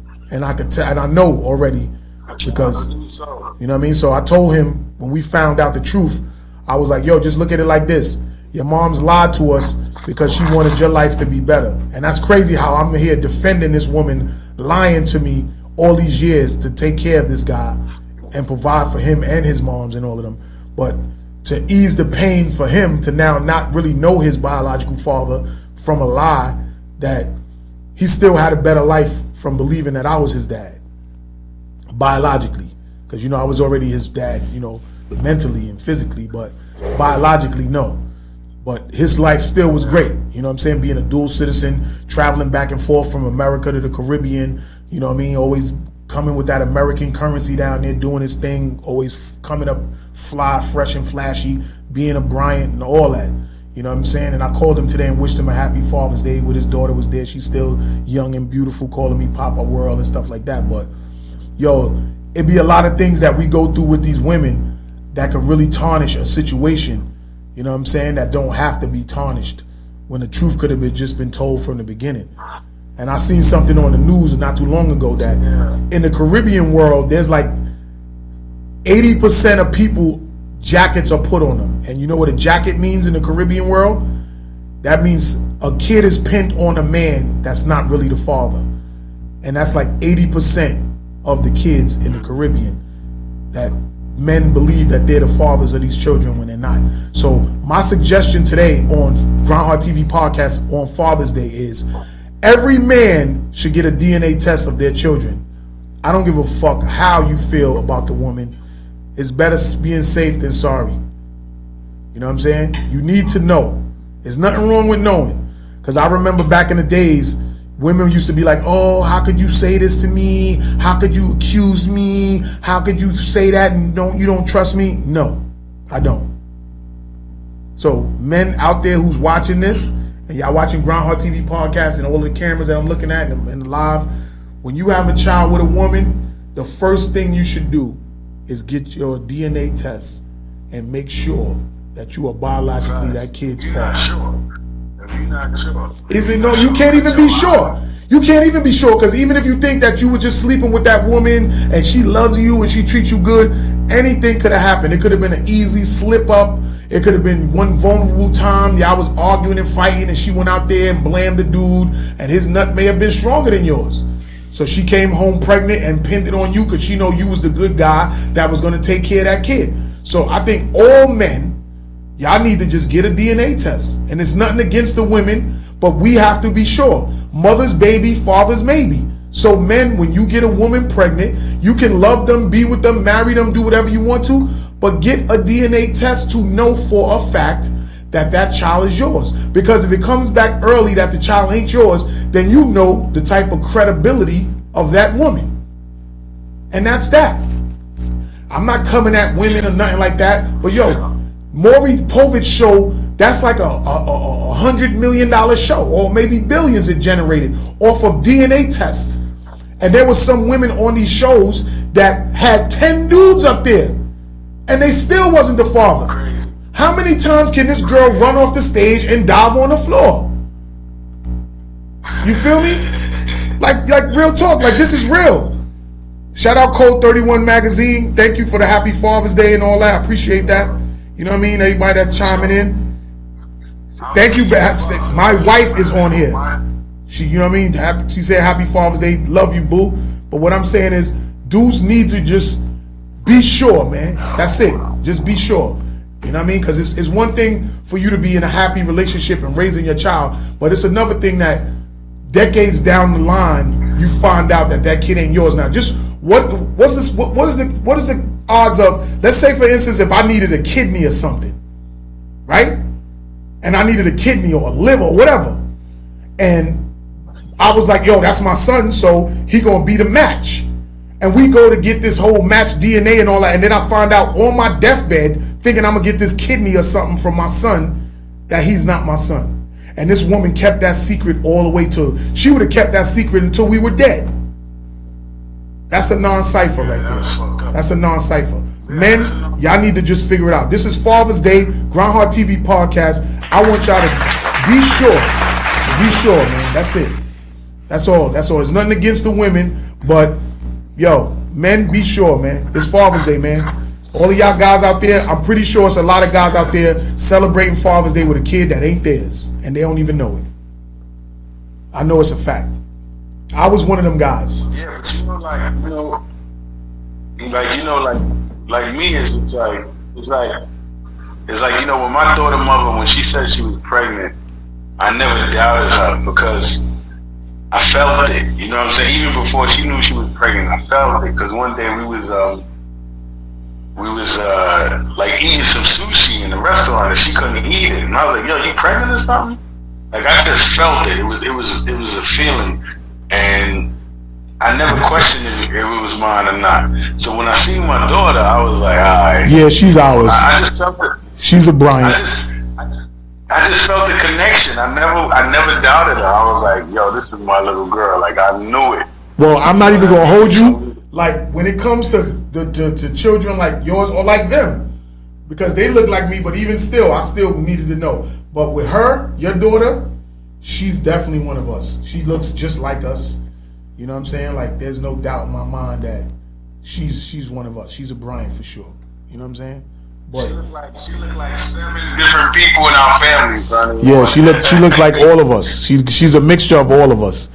You know what I'm saying? So that's just what it is. But yo, man, a jacket was put on me, man. So I kind of got a bad taste in my mouth about that. So you know what I mean? It's all love. You know what I mean? Love you, Miki, and all of that. But yo, that was a really, really trying blow. A real trying blow. Whoa. What you? Hold up. What you saying? Go ahead. Say what you gonna say on it. We on the show. The cameras is rolling. What you said? Go ahead. You just said that you had a bad taste in your mouth. That's pause. He said, yo, I just said I had a bad taste in my mouth. Pause. Like, yo, that's crazy, yo. That's pause worthy right there. Yeah, like everything is. Yo, what's up with your camera? Why your shit is like stuttering? Like, why the quality is I don't know. Perception is. I don't know. My shit looking good over on this side. I can see you good. Word. I'm good over here too. Like, I see myself good, but you is like breaking up and stuff. It's all gravy though, my guy. I'm just happy that you came in here. Go ahead. What you gonna say, man? No, I was listening because I was intrigued, like, you know, to hear your sons and their opinions about what they was doing, and they're very two intelligent young men, like, you know what I mean? And I'm happy to hear that. That's how I was like, whoa, okay, they know what they want, and they know why they was doing it, and they know why they don't want to do it, and it's nothing bad. It's all positive. You know what I'm saying? So It's like, you have to be comfortable with what you're doing, or else it's not worth it. You know what I'm saying? And that's what you raise two good young men. Like, just revel in that. Like, they don't have to, whatever they choose to do in their life, you know that they got the mentality to be good men. That's it. Finished. Everything else is like whatever. And this is my younger brother telling me this. Like, it's finished. That's it. That's it. I did a good job, and that's that. Leave it alone. He already knows. This Grindhard TV podcast, we here, Father's Day edition. I got the Hawks in the building, my 2 sons. I got my brother, my blood brother, chiming in on live from Switzerland, Zurich, out there. You know what I mean? So it's a family affair today. I just had my wife on the line. She came in and said happy Father's Day and stuff like that. You know what I'm saying? I think we should go into some music and then we come back with some more. Grindhard TV podcast. Let's see what we're gonna do here. Let's see what we're gonna go into. I think we need to play y'all other. I know it's not. Do I got that? I know it's not Christmas, but I want to play their record, the other record that they got, because I want to put all of that on the show. So we're gonna be back with more. This is Grindhard TV podcast, Father's Day edition via S.STREET Media. You already know what it is.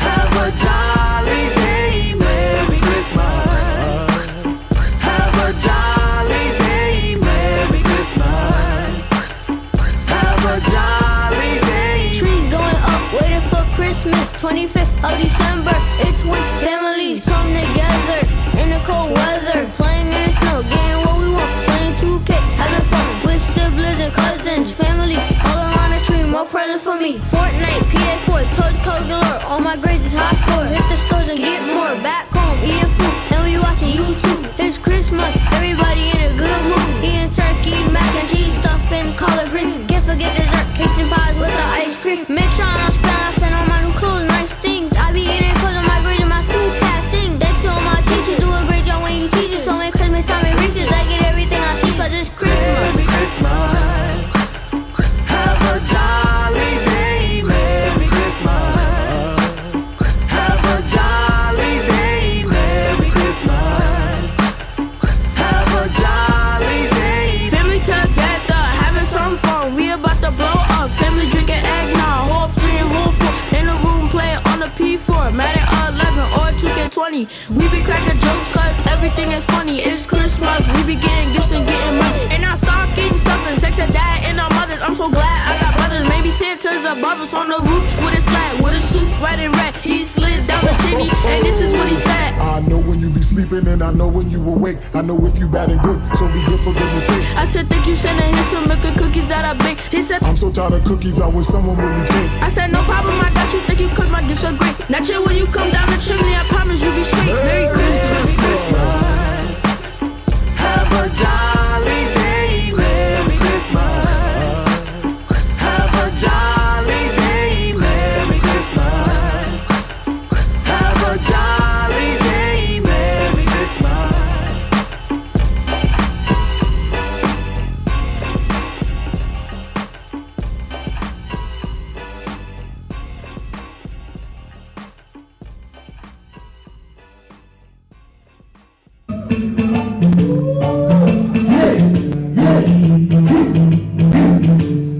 In the building. Let's go. Let's go. God, the prophet has come.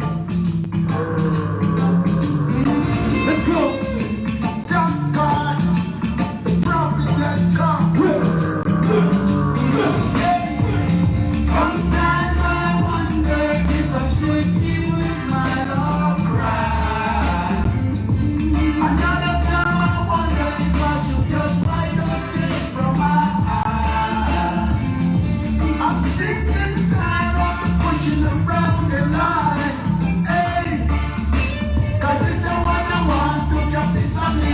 This I wanna pick on me, not the one I know. Get the hell out of my face with that bull crap. Tired of that, you always rap, but you a cat, and that's a fact. Let's get to that. I don't got no time for you break your heart, so make you smart. You don't know like get yourself shot to fucking pop. No, don't try to test my patience. Don't know what you facing. You think that I'm playing till I'm spraying. Then you lay it on the ground. Tired of being pushed around. Yo, my sound is monumental, instrumental, it's superb. You don't know the stuff that I've been through. Word.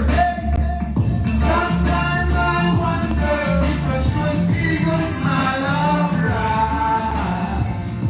Another time I wonder if I should just wipe those tears from my eyes. I'm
Yeah, we back. And yo, the horse had to step out real quick, but I got Kukoo the Bag of Bones on here, and I got my niece, Day Day. You know what I'm saying? Shout out to Day Day. What up, Sade Bryant?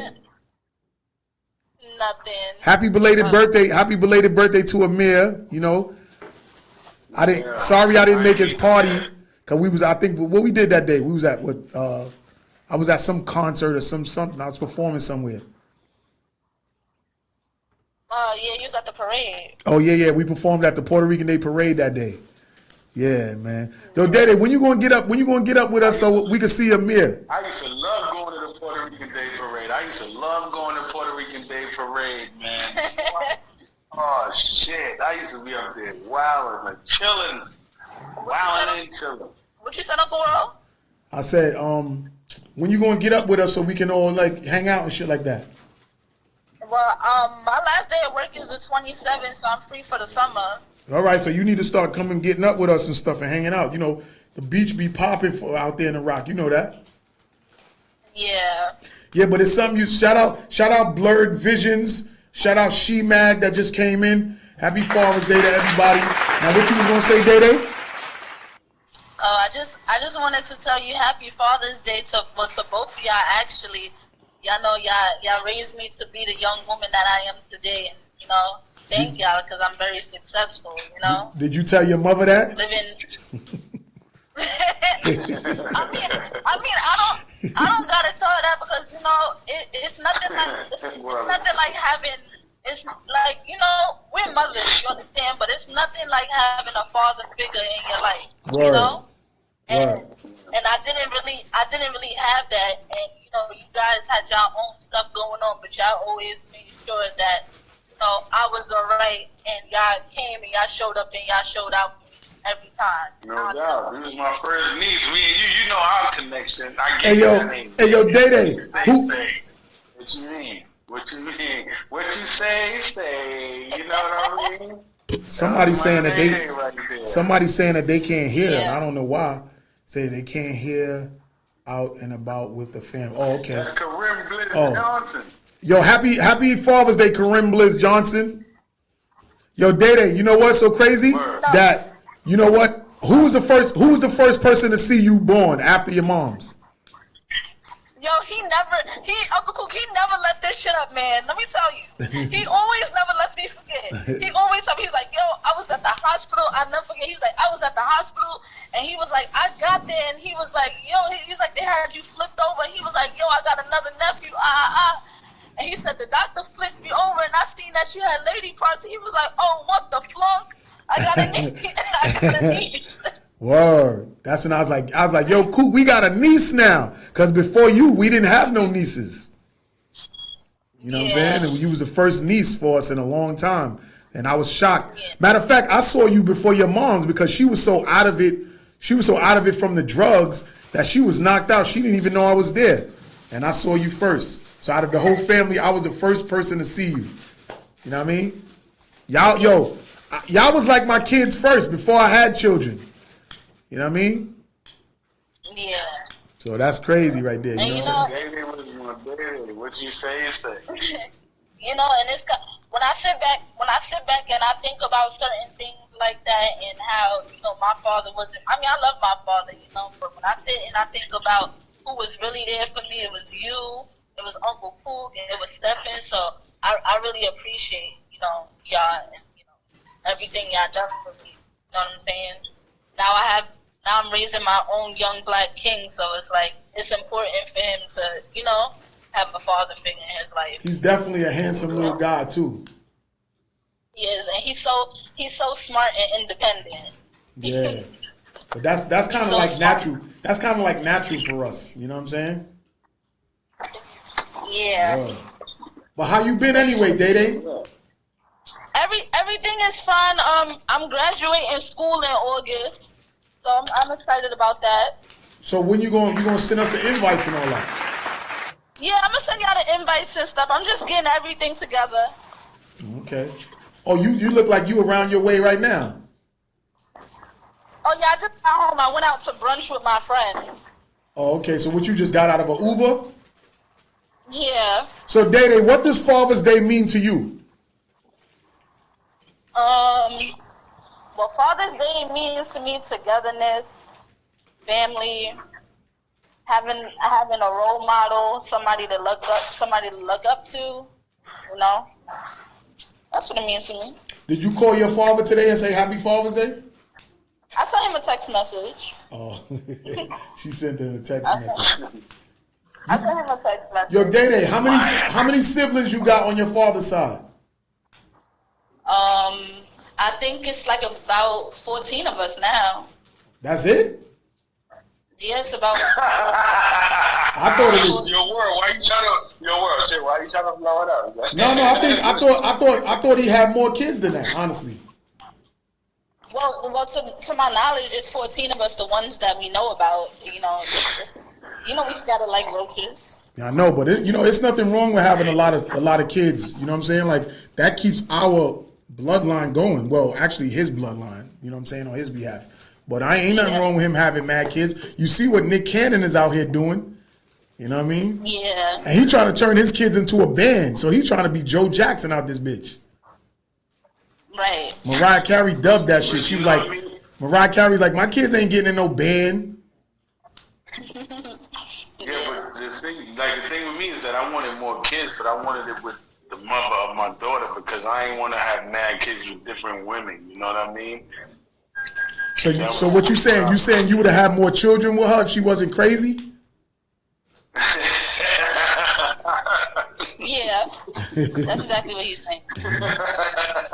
Of course, I would have had more kids. I wanted more kids for sure, but we just wasn't getting along. So basically, you just want to have it with different women. So you just cut off having more babies and leaving more legacy because that girl was crazy? It's just because we wasn't compatible. You know what I mean? That's what it is. It's like, I mean, maybe I'll meet somebody. I'm still young. You know what I'm saying? I'm fruitful. You know, I got my energy. I got my power. Maybe I have, another kid. You know, who knows? Hey, yo, Kareem Bliss Johnson said he's in some restaurant in Far Rockaway with the music. He around my way right now. He said he's in Far Rockaway right now. So what does Father's Day mean to y'all? You want to answer that first, Coop? Father's Day, what it means to me is basically like reflecting on the fact that I didn't grow up with my father and the fact that I could be a father to my daughter and how she makes me feel as a father. You know what I mean? Because, being that I grew up without my father, I know how to be a father, and her being born and being who she is made me a better person that made me become a better father. You know what I mean? Because I was afraid. Because I never experienced being a father or having a father figure in my life. So once she came in the picture, I stepped up, and it was just like everything that I wanted in a father, I became. So she's a reflection of what I wanted, and we cool. We got a great relationship. She's a good kid, and she made me the better man that I am, and good father, Well, Father's Day means to me that I accomplished something that we was put here for. You know what I'm saying? You're supposed to live fruitful and prosper. You know what I mean?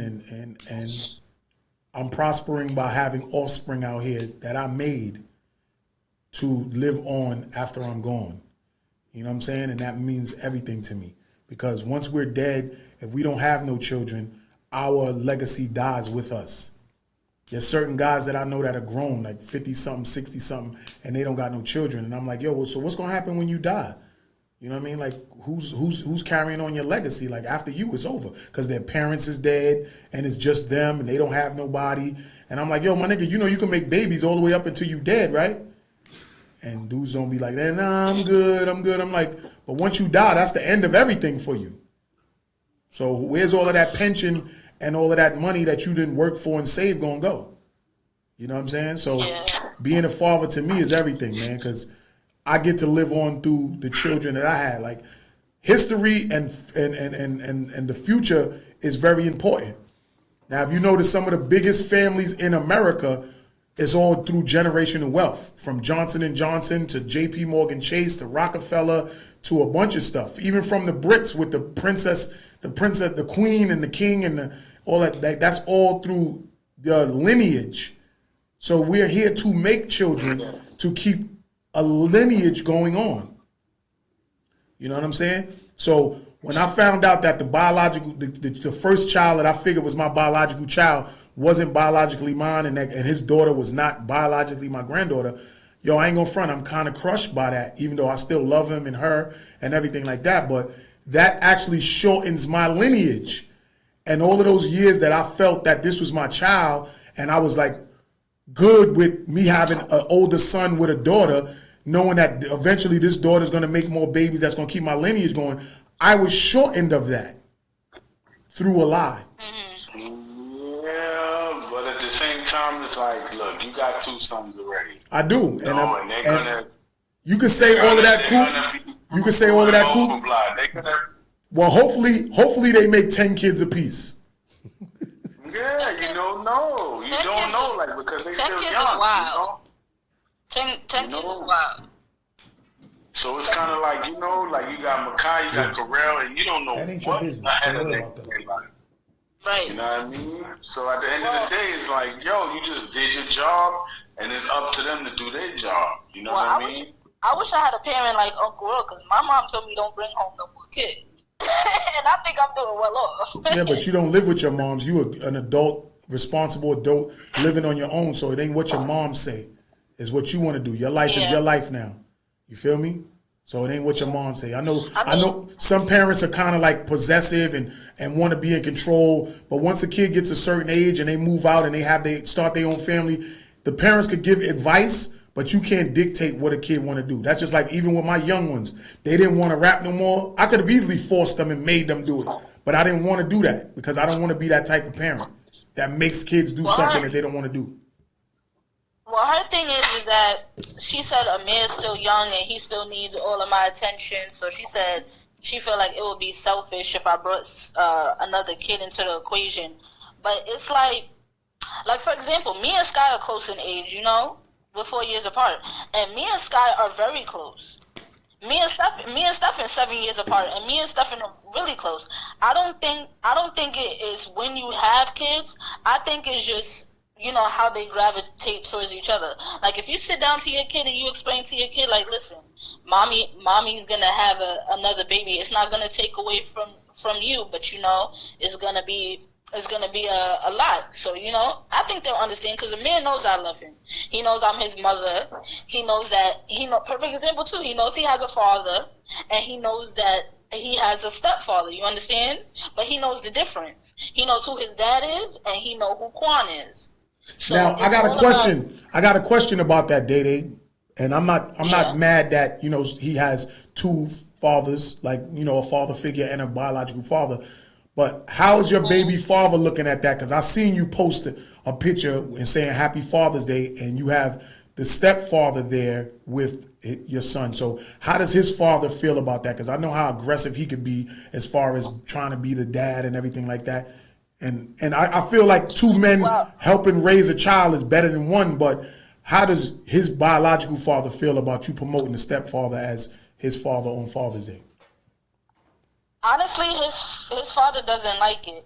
But my thing about it is that you can't be mad when you're not there. You understand what I'm trying to say? Right. You can't be mad. If you're not there and you have a man who stepping up and showing out and making sure that your son has, you know, I feel like it shouldn't be wrong with that. Nothing wrong with that, you know? 100% agree. I mean, I understand that it's like he feels like he's being replaced, but he's not being replaced. He just has somebody extra who's picking up some of the slack that his father doesn't. You understand? Right.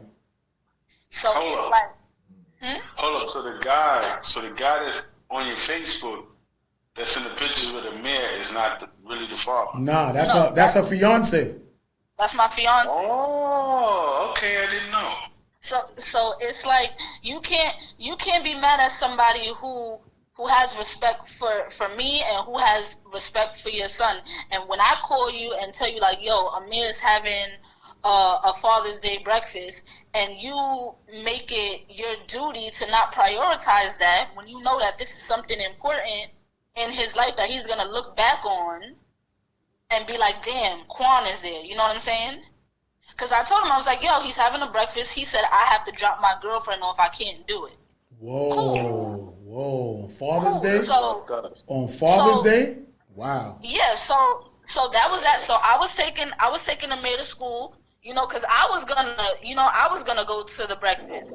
But we got to the school, and Quan was outside, and he was like, yo, you go to work. I'm going to walk him into his classroom and have breakfast with him. Don't worry about it. That's a good guy right there. That's a good guy, Diddy. That's a good guy. Hey, yo, you know what you need to do? You need to bring him around so we can have. You need to bring him around so I can meet him and have dinner with him and stuff. I want to meet this guy. He's very he doesn't overstep his boundaries when it comes to Amir. You understand? He explains Amir doesn't call him dad at all. He knows the difference. So Amir calls him Quan, and that's okay. You know, if Amir needs something, he'll do it without me asking. So, like, let's say if he's low on pull-ups, he'll, Shade, I sent you a box to the house. Take that. Oh, so that's why. Like, so that's why you ain't been hitting me up for no Pampers, huh?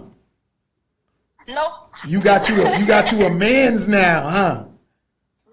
He's very into. He wants to meet you guys, but he wants it to be on y'all terms because he doesn't want to just jump into it, you know? Well, look, if this man really love you and you really love him, and I can see from the way you posting him online, you know what I'm saying, and that everything is good between y'all, let's set up a dinner or whatever, and I'll have T cook, and y'all come over to the house, bring him here, and we could have like a dinner, and I could really get to meet him because it's different when y'all come to the crib and my wife cooked for y'all, and we got some drinks, and we just in there vibing. Matter of fact, you should do it in like after July 22nd.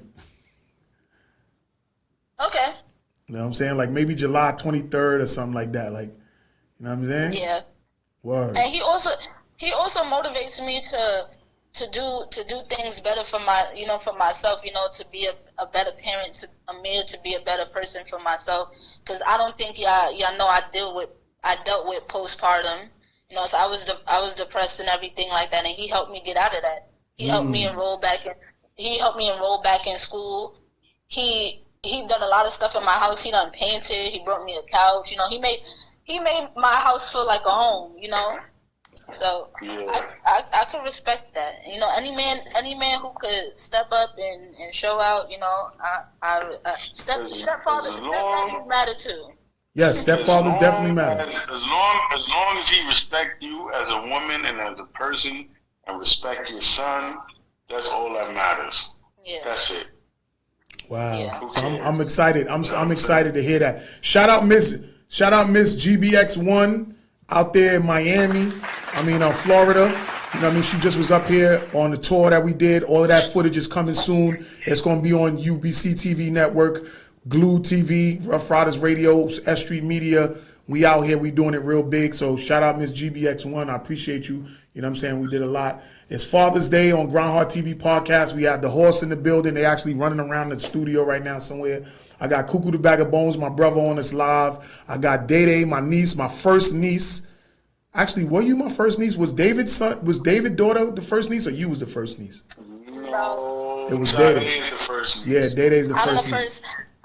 I'm the first. I'm the queen. You know? My Day, what you say? Yeah. I got the picture still. I got the picture hanging up in my daughter's room. Hold up. Yo, he gonna go show you the picture. You know what's crazy? You know what's crazy about y'all saying that? I called Stephen today, and I'm like, yo, Stephen. I'm like, Happy Father's Day. He said, for what? Oh, look at that. Yeah. Mommy got that picture at the house, son. Yeah, I posted that picture too. I love that picture. You see, I got that picture on my daughter's wall, you know. That's her, all of her, you know. Aww. I gotta get a picture of the World House. Gotta get one. I ain't even really got too many pictures up, you know what I'm saying, in my crib. Like, I got so much stuff online and on my Facebook and internet and all that. I don't even got pictures hanging up in my crib. You know, I was chopping it up because Darrell came for Amir's birthday too, and he wanted to remake that photo that we have in Grandma's house, you know, the one where we're all sitting together. Oh, word? Yeah, he wants to remake that photo. So I why got don't? this picture hanging up in the crib too. That's Oh crazy. yeah, that's the I think picture of it's us a when we good was idea. little kids, my nigga. How you got that picture? You stole that out mommy crib or something? She sent it to me. Oh, okay. And this is me with my daughter right here. That's so nice. Oh, you kind of recreated the you and Day Day picture with you and your daughter. Right. No, not really, no. But look at this one. This is a good one. Yo, that's crazy how Amir looks so much like you, Day Day. He's a spitting image. Oh, He's yeah. a Gemini. He's a Gemini for real. Right. Yeah, so I got T on here. T, you gonna cook when Day Day and Cook and everybody come up. We gonna have a big dinner at the crib, and we gonna do it up in the house and shit. Oh, You know what I mean? you coming up here, Uncle Cook? I'm excited. I'm real excited. Yeah, I'm just not telling people today. Only my close ones. Oh, Yo, so you doing a surprise? You doing a surprise? So then they must not gonna be watching this because thousands of people watch this in the rebroadcast, my guy. Yeah, but they don't know the date. We didn't say the date though. Nope, I didn't. Yeah. Yo, man, how much time we got left? It's about over. You know what I'm saying?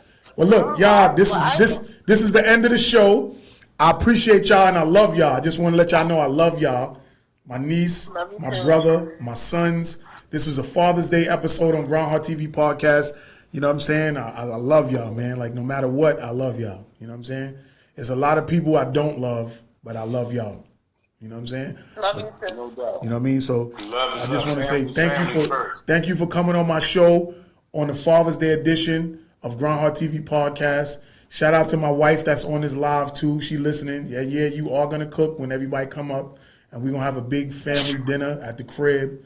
You know what I'm saying? I will be home soon. How you gonna sign T up for something like that? Nah, T likes she likes to cook big dinners. She loves to cook Thanksgiving and all that. She loves that. She likes to show off with her cooking.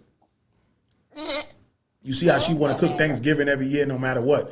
But she really likes to cook, and she does it very well. I enjoy it, and we probably gonna have like a whole big soul food / seafood dinner. It's gonna be mad seafood and soul food. She's gonna be cooking her ass off in there. Well, Uncle Cook, when you come up here, I want to try some of those burgers that you be making. You know what I mean? Yo, this nigga just be taking American burgers and bringing them to Germany, talking about, I got my New York flavor. Listen, if a man want to throw an egg on the burger, let the man throw the egg. Hey yo, Day-Day, you know he the sandwich king anyway. This nigga just a sandwich guy since he was little. Yo, me and Stephen was just talking about that. Stephen was like, yo, Uncle Cook used to have us. Like, he was like, it wasn't even a regular sandwich. He said that shit used to be stacked. And he used to be like, how are you gonna eat that? Yo, he's still. I got my own burger every Wednesday. You know what I'm saying? I'm out here in my job. So what, you do something different? You do something different every Wednesday? Nah, right now I'm just. I just got the hash brown burger. You know what I mean? But he told me I could do another burger, but we just got the hash brown burger right now. But it's doing good, so we just running with it right now. All right, that's what it is.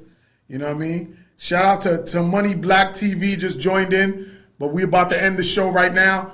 It's Grindhardtv Podcast Father's Day edition. We in S.STREET Media Studios. Shout out UBC TV Network. Shout out Rough Riders Radio, iHeart, Spotify, Glue TV. Everybody else that's down with us. Shout out my guy who produced the show with me. My nigga Style by Poverty Math is in the building. Salute my guy.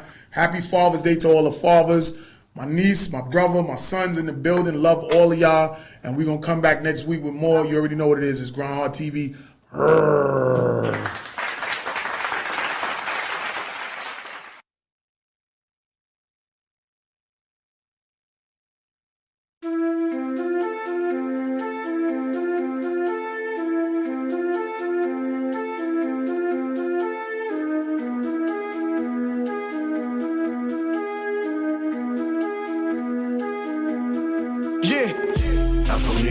I'm from New York. I'm a New Yorker. I'm a New Yorker. I'm from New York. I'm from New York. I'm a New Yorker. I'm a New Yorker. It's playtime in the streets. This city never sleeps. We stay up that fast money. Keep us on our feet. Hey. I'm from New York. I'm from New York. I'm a New Yorker. I'm a New Yorker. I'm from New York. I'm from New York. I'm a New Yorker. I'm a New Yorker. It's playtime in the streets. This city never sleeps. We stay up that fast money. Keep us on our feet. Hey. On the outside of landing, can't walk guys. Next. Why is that? Because my captain saw you coming in earlier. He was outside the landing. Can't board you. Yeah. You said that we was what? Yeah, I was outside the landing in the shipping area. Can't board you. That's the phone.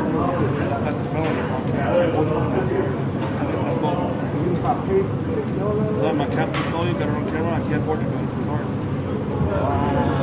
Speak to the captain?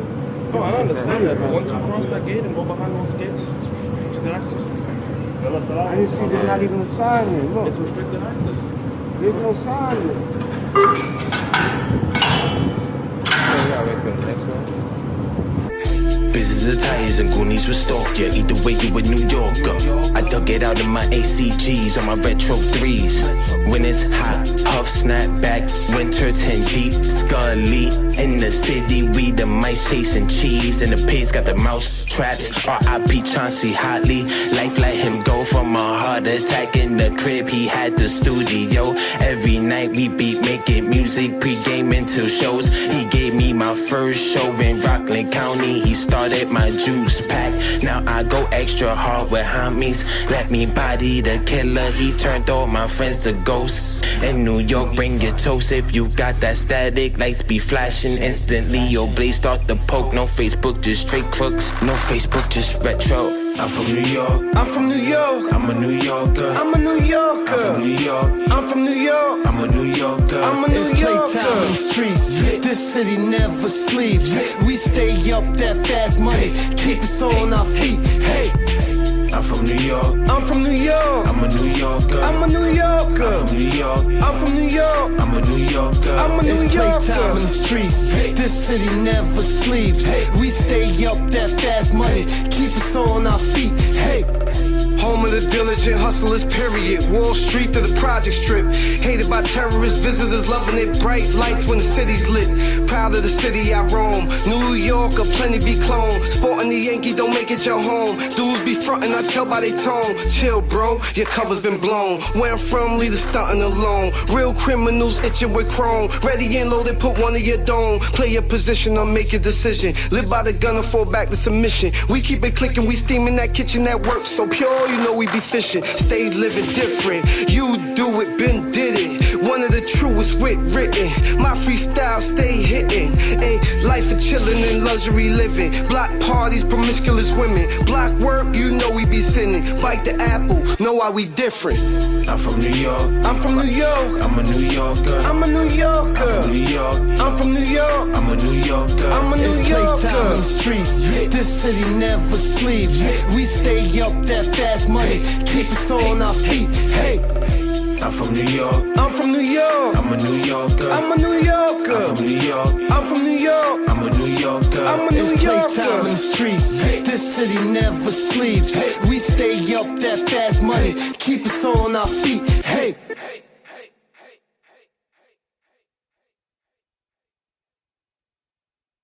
I like coming to joints like this though. Yeah. Now let's go. Yeah. Whoa, whoa.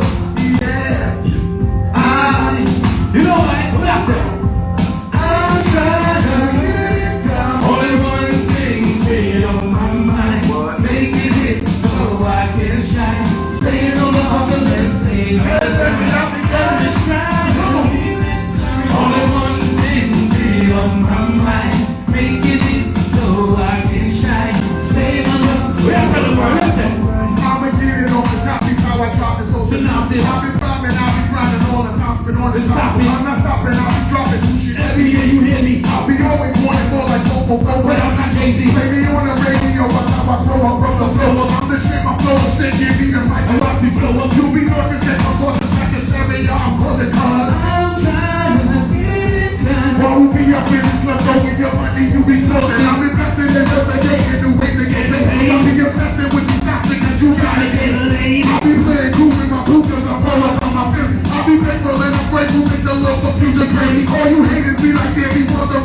making money. ATM, FFTA, play every day, got nothing funny. Always keep it real with myself, over the day on the grind, come on. Only one thing be on my mind. Make it hit so I can shine. Stay in the hustle and stay in the ready. I'll be getting shine. Come on. Only one thing be on my mind. Make it hit so I can shine. Stay on my hustle and stay in the ready. Without forgetting, what it means necessary. Keep it close to me, buddy. Hallelujah, I'm ready. My team can get to that ready. Work that chop like legend. I'm gonna put it look like legend. I'll make it ready. When you saw me, the money I spend it. Quicker than a New York minute. I'm up in it. I ain't gonna break me up and win it. Me not go win, no gimmick. Everything living. Niggas start tripping. My team heavy. My team hard up with smooth like jelly. Put it in New York in a January. Be always hot so you will get buried. I win the top squeeze to the get cherry. No enemies into my territory. So we never worry. It's all about the money. Only one thing be on my mind. Make it hit so I can shine. Staying on the hustle and staying on the grind. I'm trying to get it done. Only one thing be on my mind. Make it hit so I can shine. Staying on the hustle and staying on the grind. Yeah! Let's go! Let's go! You know what that's my guy, Crucial, Mr.1luv right there.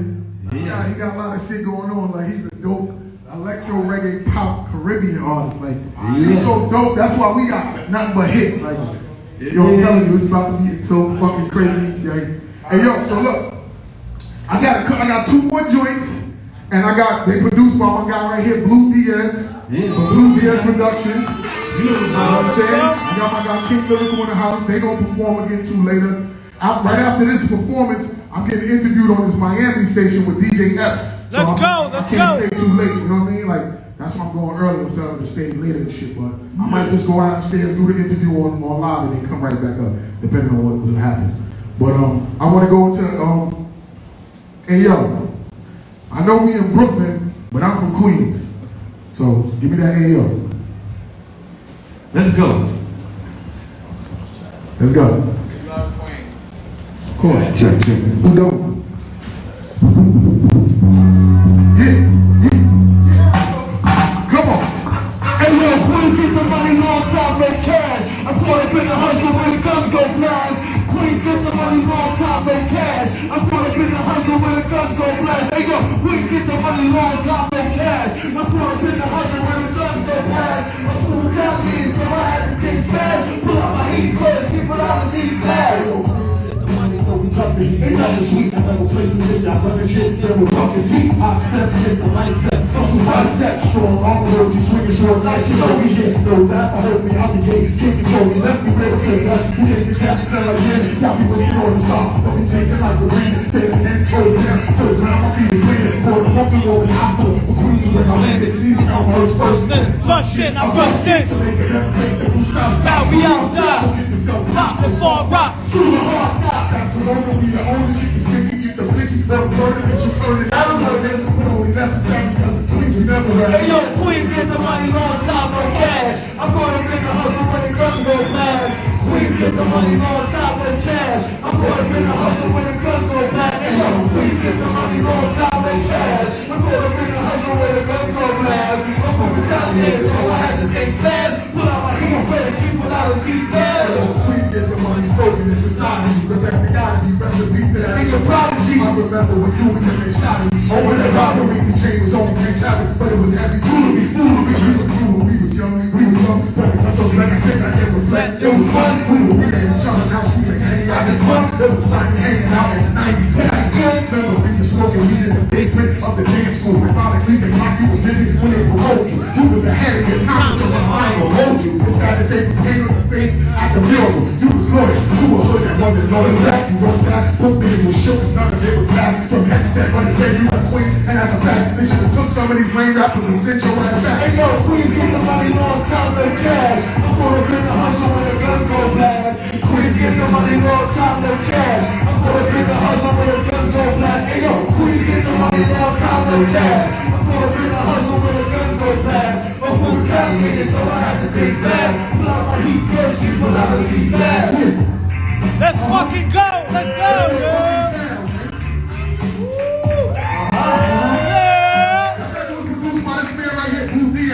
So y'all feeling that golden era sound?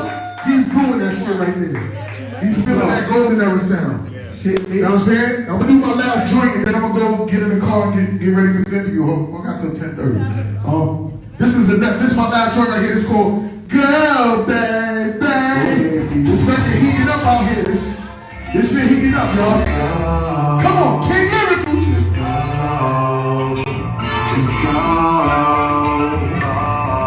My style, you block my flow. You hurt my heart, you break my soul. Where you be at, I just don't know. Girl, now you gotta go. Go, baby. Go, baby. Go, baby. Go, go, baby. Go, baby. Go, baby. Go. Flow. But when you hang out with the girls, you don't let me know. That's on the thing you have to fast, but you like me, yo. Telling me it's a hard rap, then you ask for dope. Whoa, stop capping, you love me, but stop capping. You want me to stop capping, so Brooklyn is what you lacking, right? I'm not trapping, you wait, I'm more facts, and I'll tell you to get your dick, my flip, and get the package, huh? You cramp my style, you block my flow. You hurt my heart, you break my soul. You be at, I just don't know. Girl, now you gotta go, baby.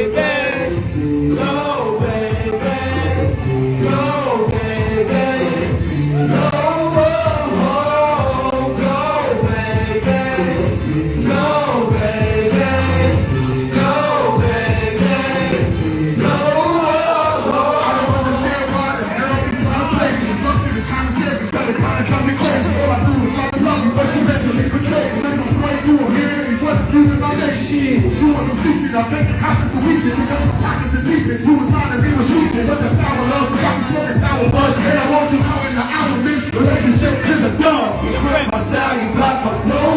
You hurt my heart, you rip my soul. Where you be at, I just don't know. Girl, now you gotta go. Go, baby. Go, baby. Go, baby. Go.